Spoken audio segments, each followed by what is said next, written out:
அம்மாவின் கனவுகளை நனவாக்கும் புரட்சி தமிழரின் எழுச்சி பயணம் ஜூலை 7 முதல். ஆனால் இன்றைய நிலையில் தங்களுக்கு ஏற்பட்டுள்ள பிரச்சனைகள், அந்த பிரச்சனையினால் எவ்வளவு இழப்பு, சரிவு என்பதையெல்லாம் நீங்கள் எடுத்து சொல்லியிருக்கிறீங்க. இது ஒரு முக்கியமான தொழில். சிறு குறு நடுத்தர தொழில் என்பது சாதாரண மக்களுக்கு வேலைவாய்ப்பு கிடைக்கக்கூடிய ஒரு தொழில். அதனால் இதில் முழுமையான கவனம் செலுத்துவோம். நீங்கள் சொன்னது, அதிகமாக சொன்னது மின்கட்டண உயர்வு. அந்த மின்கட்டண உயர்வால் இந்த தொழில் நலிந்து சரிவடைந்திருப்பதாக உங்களுடைய கருத்திலிருந்து வெளிப்படுத்திருக்கின்றீங்க. நிச்சயமாக அதற்கு எங்களால் முடிந்த இந்த சரிவை செய்வதற்குண்டான நடவடிக்கை நாங்கள் மேற்கொள்வோம். அது மட்டும் இல்லை, இன்னும் இந்த தொழில் விரிவடைவதற்காக கூட சொன்னீங்க, நீங்கள் இதற்கு ஒரு தொழிற்பேட்டையெல்லாம் கூட அமைக்க வேணும்னு ஒருத்தர் சொன்னாங்க. ஏற்கனவே சிப்காட் இருக்குது, அதே மாதிரி ஷிட்கோ இருக்குது. அதிமுக ஆட்சி இருக்கின்ற பொழுது நானே ஒரு முறை, எனக்கு ஞாபகம் இருக்குன்னு நினைக்கிறேன், ஒரு தொழிற்பேட்டை இங்கே துவக்கி வச்சுட்டு போனேன். ஆமாம். அதே போல் இராணுவ தளவாடங்கள் நம்முடைய மாநிலத்தில் 5 இடத்தில் அமைப்பதற்காக அதிமுக ஆட்சி இருக்கின்ற பொழுது மத்திய அரசாங்கம் அறிவித்தது. திருச்சி, கோவை, சேலம், ஒசூர், சென்னை போன்ற இடங்களில் இந்த இராணுவ உதிரிப்பாங்கள், இராணுவத்திற்கு தேவையான தளவாடங்கள், உதிரிப்பாங்கள் தயாரிக்கின்ற தொழிற்சாலை அமைக்கப்பட்டு சொன்னாங்க. ஆனால் இந்த ஆட்சியில் மத்திய அரசோடு தொடர்பு இல்லாத காரணத்தினால, மத்திய அரசோடு இணக்கமான ஒரு சூழ்நிலை இல்லாத காரணத்தினால நமக்கு கிடைக்க வேண்டிய இந்த திட்டமெல்லாம் கிடைக்காம போச்சு. நிச்சயமாக உங்களுடைய ஆதரவோடு அதிமுக ஆட்சி அமைக்கின்ற பொழுது மத்திய அரசோடு மீண்டும் இணைந்து ஏற்கனவே மத்திய அரசு அறிவித்த இந்த இராணுவ தளவாடங்களுக்கு தேவையான உதிரி பாகங்கள் தயாரிக்கின்ற தொழிற்சாலை தமிழகத்துக்கு கொண்டு வருவதற்குண்டான நடவடிக்கையை நாங்கள் மேற்கொள்வோம். அதோடு இங்கே தென்னிந்திய ஜவுளி உற்பத்தி சங்கத்தை சார்பாக இங்கே கருத்துக்களை சொன்னாங்க. ஏன்னா ஜவுளி தொழில் என்பது ஒரு பிரதான தொழில். இன்றைக்கு கோவை மாவட்டம் இல்லை, கோவை, திருப்பூர், ஈரோடு, சேலம் எல்லாமே ஜவுளி உற்பத்தியில் இன்றைக்கு முன்னிலை வைக்கின்றது.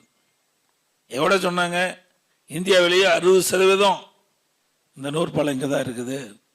ஆனால் அதுக்குண்டான மூலப்பொருள் வெளி மாநிலத்திலிருந்து தான் நாம் வாங்கி கொண்டு நம்ம நூற்பாலைக்கு பயன்படுத்துகிறோம்.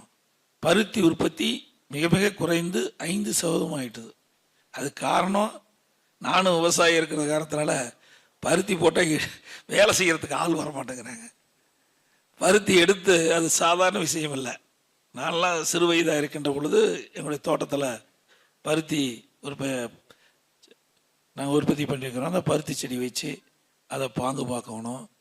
பல்வேறு நோய்கள் விழுவும், தண்டு புழு விழுவும், காய்ப்புழு விழுவும், அதையெல்லாம் பார்த்து மருந்தடித்து அதை பக்குவமாக கொண்டாந்து அது பறிஞ்சு அந்த காய் திரண்டு வெடித்து அந்த பஞ்சை பிரித்து எடுக்கணும்.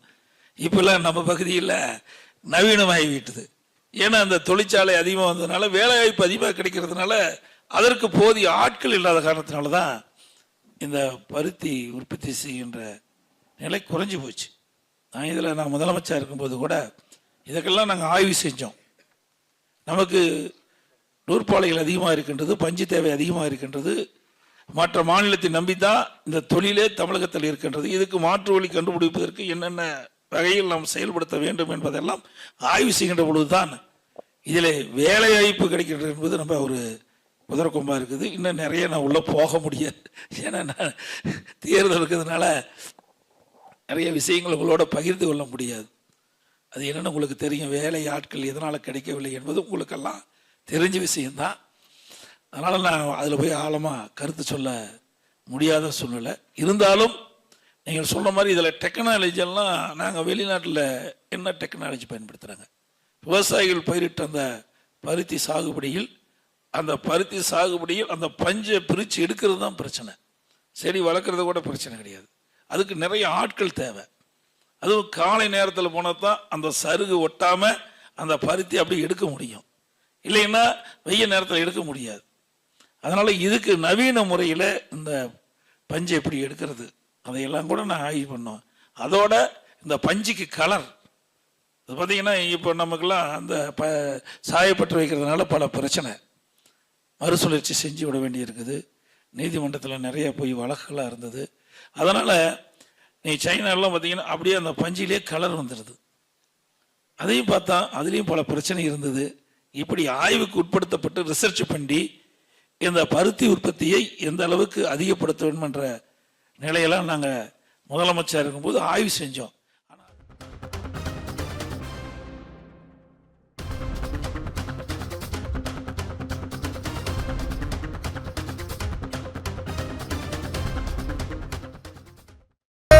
தமிழர் எழுச்சி பயணம் புயலா உருவாச்சு, நம்ம சேரும் போது வெற்றி வந்து விழுந்தாச்சு.